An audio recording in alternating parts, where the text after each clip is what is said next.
Hello everyone, आज हम करेंगे कक्षा 9वीं का पाठ एक कुत्ता और एक मैना का साथ। ठीक है, तो ये जो पाठ है इसमें पशु पक्षियों के बारे में हमें बताया गया है, उनका जो करुणा में उनका जो जीवन है उनके बारे में हमें बताया गया है। प्रस्तुत पाठ एक कुत्ता और एक मैना में पशु पक्षियों के प्रति मानवीय प्रेम का प्रदर्शन किया गया है तथा साथ ही पशु पक्षियों से मिलने वाले प्रेम, भक्ति, विनोद और करुणा जैसे मानवीय भावों का विस्तार भी किया गया है।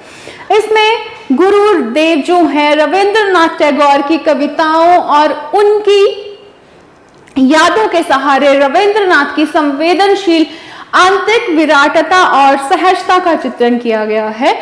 यह निबंध सभी जीवों से प्रेम करने की प्रेरणा देता है। ये जो निबंध है, ये जो हम पाठ पढ़ रहे हैं, ये निबंध विधा में लिखा गया है, तो इसमें हमें सभी जीवों से प्रेम करने की प्रेरणा मिलती है। इसके आज से कई वर्ष पहले गुरुदेव ने शांति निकेतन छोड़कर दूसरी जगह रहने का विचार बनाया।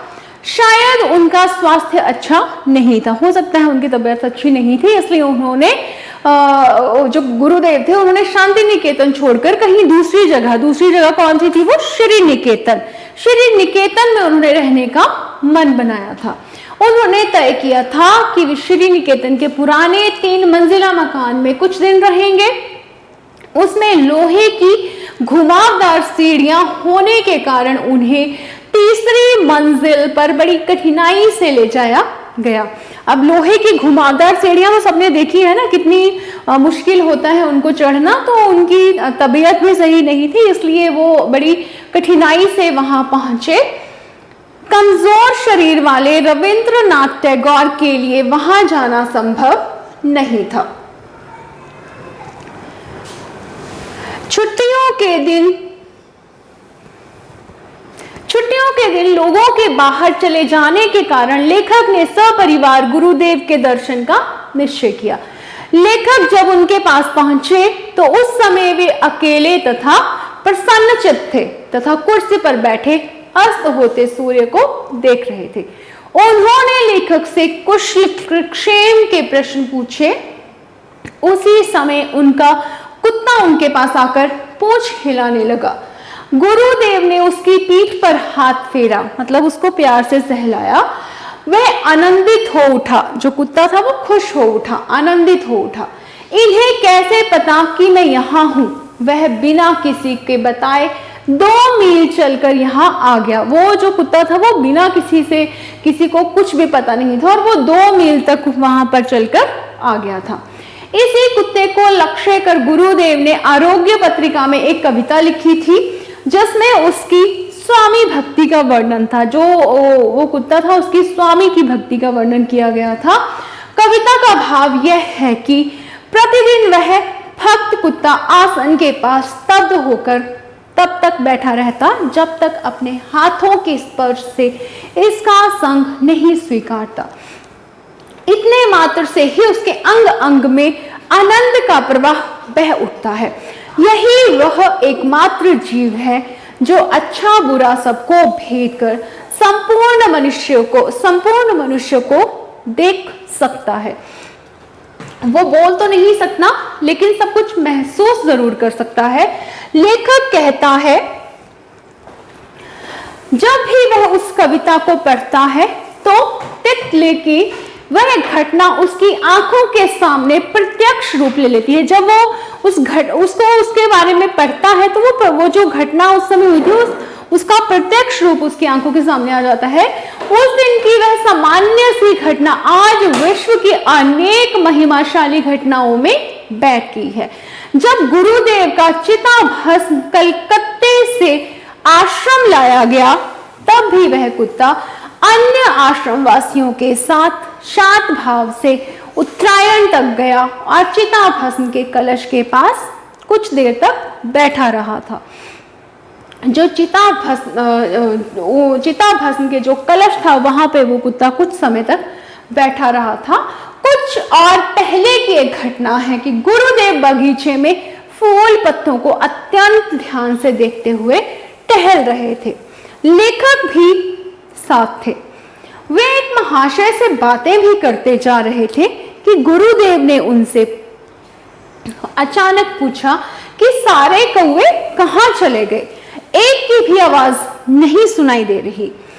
इस बात की खबर ना लेखक को थी और ना ही महाशय को। लेखक उनको सर्वव्यापी पक्षी समझता था। उस दिन ज्ञात हुआ कि ये पक्षी भी प्रवास को चले जाते हैं। उसके एक सप्ताह बाद बहुत से कौवे दिखाई दिए कि ये पक्षी जो है ये भी प्रवासी हैं, ये भी प्रवास को चले जाते हैं। और कुछ सप्ताह के बाद वो ज्यों के त्यों वहां दिखाई भी दिए। दूसरी बार एक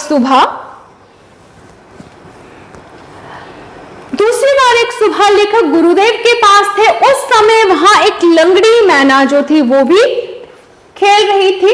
गुरुदेव ने कहा, यह यूथ भ्रष्ट है जो यही आकर रोज खेलती रहती है। गुरुदेव को उसकी लंगड़ाहट में एक करुणा भाव दिखाई देता है। यदि इस करुणा भाव की बात गुरुदेव ना करते तो लेखक उस करुणा भाव को कभी ना देख पाता। वो जो करुणा उसके अंदर दिखाई देती थी, गुरुदेव ने उनकी बात की। अगर गुरुदेव जो है वो लेखक के साथ उसके बारे में वार्तालाप नहीं करते तो शायद जो लेखक थे वो उसका करुणा भाव को कभी नहीं देख सकते थे। लेखक समझता था कि मैना करुणा भाव दिखाने वाला पक्षी ही है ही नहीं, वह तो दूसरों पर ही अनुकंपा दिखाती है। इसका एक कारण यह भी हो सकता है कि लेखक के कमरे में एक मैना दंपत्ति ने घोंसला बना लिया था। लेखक ने उनकी गतिविधियां देख रखी थी। जो लेखक थे उनकी सारी की सारी गतिविधियां वो जानते थे। मैना में भी इस तरह की करुणा हो सकती है, लेखक ने सोचा भी नहीं था। गुरुदेव की बात पर लेखक ने ध्यान से देखा तो उसके मुंह पर करुणा भाव था। शायद वह विधुर मैना था जो स्वयंवर सभा के युद्ध में परास्त हो गया था, या विधवा मैना थी जो पति को खोकर एकांत विहार कर रही थी। इसकी ऐसी करुणा दशा को लक्ष्य कर गुरुदेव ने बाद में एक कविता लिखी। उस कविता में चिंता व्यक्त की है, जिसके कारण वह अपने दल से अलग रह रही है। वह प्रतिदिन संगीहीन होकर कीड़ों का शिकार करती है तथा बरामदे में नाच कूद कर चहलकदमी करती रहती है। वह लेखक से निडर हो गई है, लेखक से वो बिल्कुल नहीं डरती है। वह सोचता है कि समाज के किस निर्वसन पर उसे यह दंड मिला है। कुछ ही दूरी पर कुछ मैनाएं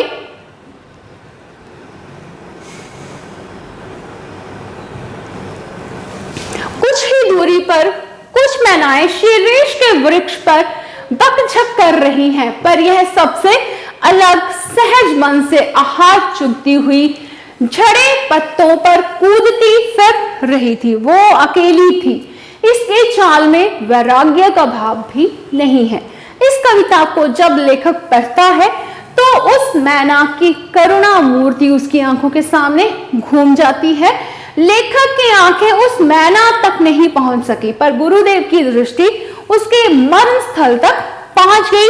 एक दिन वह मैना उड़ गई। उसका गायब होना कितना करुणाजनक है। उस मैना का गायब होना कितना करुणाजनक है। तो हमें इस पाठ में हमने ये पढ़ा है कि जो पक्षी है उनमें भी करुणा के भाव रहते हैं। उनमें भी हर प्रकार का जो उनके भाव हैं हम उससे पता लगा सकते हैं कि पक्षी जो है वो हमारे बारे में कैसा एहसास कर रहे हैं, वो कैसा उनका जो जब जैसे गुरुदेव ने जब कुत्ते को सहलाया तो वो कितना आनंदित हुआ। ठीक है, तो ये था हमारा पाठ। धन्यवाद। Hello everyone. तो पिछली वीडियो में हमने एक कुत्ता और एक मैना पाठ का सार किया था। ठीक है, आज हम करेंगे उसका प्रश्न अभ्यास। पाठ का नाम है एक कुत्ता और एक मैना। हमारा पहला प्रश्न है, गुरुदेव ने शांति निकेतन को छोड़कर कहीं और रहने का मन क्यों बनाया? तो जैसा हमने पाठ में पढ़ा है कि गुरुदेव ने शांति निकेतन को छोड़ कहीं और रहने का मन बनाया था। उन्होंने अपना मन इसलिए बनाया था क्योंकि उनका स्वास्थ्य अच्छा नहीं था, वो बिल्कुल ठीक फील नहीं कर रहे थे। वे स्वास्थ्य लाभ लेने के लिए, मतलब अपने स्वास्थ्य को थोड़ा सही करने के लिए वो श्री निकेतन में रहने, कुछ दिन रहने के लिए चले गए थे। हमारा दूसरा प्रश्न है, मूक प्राणी भी मनुष्यों से कम संवेदनशील नहीं होते, पाठ के आधार पर स्पष्ट कीजिए।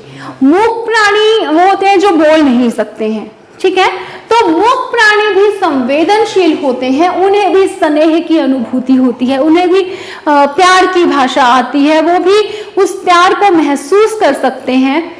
पाठ में रविंद्रनाथ जी के कुत्ते के कुछ प्रसंगों से यह बात बिल्कुल स्पष्ट हो जाती है। पहला, कि जब कुत्ता रविंद्रनाथ के स्पर्श को आंखें बंद करके अनुभव करता है, तब ऐसा लगता है मानो उसके अतृप्त मन को उस स्पर्श ने तृप्ति, उस स्पर्श से उसको तृप्ति मिल गई है। मतलब जब रविंद्रनाथ जी उसके शरीर को प्यार से सहलाते हैं तो वो एकदम से अपनी आंखें बंद कर लेता है और उसको देखकर ऐसा लगता है कि उसका जो अतृप्त मन है वो बिल्कुल तृप्त हो गया है उनके स्पर्श से, ठीक है। सेकंड है, दूसरा है, रविंद्रनाथ की मृत्यु पर उनके चिता भस्म के जो कलश के सामने वह चुपचाप बैठा रहा तथा अन्य आश्रम वासियों के साथ गंभीर भाव से उत्तरायण तक गया था। जब रविंद्रनाथ की मृत्यु के समय वो वहां पे बिल्कुल बाकी लोगों की तरह वो भी उनके पास बैठा रहा था, जो उनका चिता भस्म था उस कलश के पास वो भी बिल्कुल चुपचाप से बैठा रहा था। तो इन सब बातों से लगता है कि पशु पक्षियों में भी करुणा के भाव होते हैं। तीसरा प्रश्न है, गुरुदेव द्वारा मैना को लक्ष्य करके लिखी कविता के मर्म को लेखक कब समझ पाया? जो गुरुदेव ने मैना को लक्ष्य करके कविता लिखी थी, गुरुदेव द्वारा मैना को लक्ष्य करके लिखित कविता के मर्म को लेखक तब समझ पाए थे जब रविंद्रनाथ के कहने पर लेखक ने मैना को ध्यान से देखा था। जब रविंद्रनाथ जी ने कहा था तो लेखक ने उन सब चीजों को, उन सब जो करुणा भाव थे उनको उन्होंने महसूस किया, तब उन्होंने उन चीजों को, उन सब बातों को ध्यानपूर्वक देखा था। हमारा चौथा प्रश्न है, प्रस्तुत पाठ एक निबंध है। निबंध गद्य साहित्य की उत्कृष्ट विधा है जिसमें लेखक अपने भावों और विचारों को कलात्मक और ललाटपूर्ण शैली में अभिव्यक्त करता है। इस निबंध में उपयुक्त विशेषताएं कहाँ झलकती हैं? ठीक है, तो सबसे पहले है, प्रतिदिन प्रातःकाल यह भक्त कुत्ता स्तब्ध होकर आसन के पास तब तक बैठा रहता है जब तक उसकी अपने हाथों के स्पर्श से मैं इसका संग स्वीकार नहीं करता। इतनी सी स्वीकृति पाकर ही उसके अंग अंग में आनंद का प्रवाह बह उठता है। जब रविंद्रनाथ जी उसको कैसे प्यार से सहलाते हैं तो एकदम से उसका जो रोम रोम होता है वो प्रफुल्लित हो जाता है, वो आनंदित हो जाता है।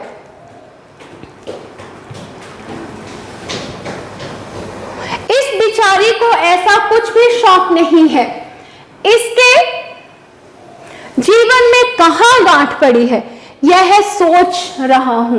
जब उस बेचारी मैना के बारे में यहाँ पे बात हो रही है कि उसके कोई भी शौक नहीं है, वो बिल्कुल अकेली रहती है, वो अलग अपनी जो उसका जो पशु पक्षी है, जो बाकी मैना है उनसे वो बिल्कुल अलग रहती है, तो उसके बारे में वो सोच रहा है कि ये बेचारी अपना कोई शौक नहीं रखती है, तो उसके जीवन में कहाँ गांठ पड़ गई है। नेक्स्ट है, उस समय भी न जाने किस सहज बोध के बल पर वह कुत्ता आश्रम के द्वार तक आया और चिता भस्म के साथ गंभीर भाव से उत्तरायण तक चला गया था।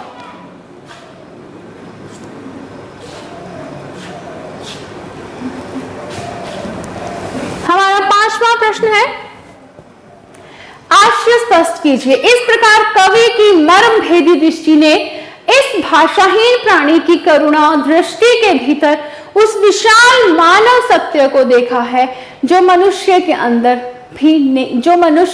अंदर भी नहीं देख पाता। अब कवि यहाँ कहते हैं कि गुरुदेव के स्पर्श को कुत्ता आंखें बंद करके अनुभव करता है। ठीक है, जब उसको गुरुदेव प्यार करते हैं तो किस तरह से वो अपनी आंखें बंद करके उनके स्पर्श को अनुभव करता है, तब ऐसा लगता है मानो उसके अतृप्त मन को उनके स्पर्श से तृप्ति मिल गई हो। आज मनुष्य पहले की अपेक्षा अधिक आत्म केंद्रित हो गया है। आज मनुष्य मनुष्य के भाव को नहीं समझ सकता है। ऐसे में कवि ने एक मूक पशु की भावनाओं का अनुभव किया है। मूक पशु के बारे में यहाँ बात की जा रही है, जो बोल नहीं सकते लेकिन वो अनुभव कर सकते हैं, इन सब दूसरों के प्यार को अनुभव कर सकते हैं, महसूस कर सकते हैं। जिस तरह से वो एक कुत्ते के बारे में बात कर रहे हैं कि गुरुदेव ने जब उसको प्यार किया तो किस तरह से वो अपनी जो अतृप्त मन को तृप्त करता है उनके छूने से, उनके स्पर्श से। तो ये थे हमारे प्रश्न। Thank you.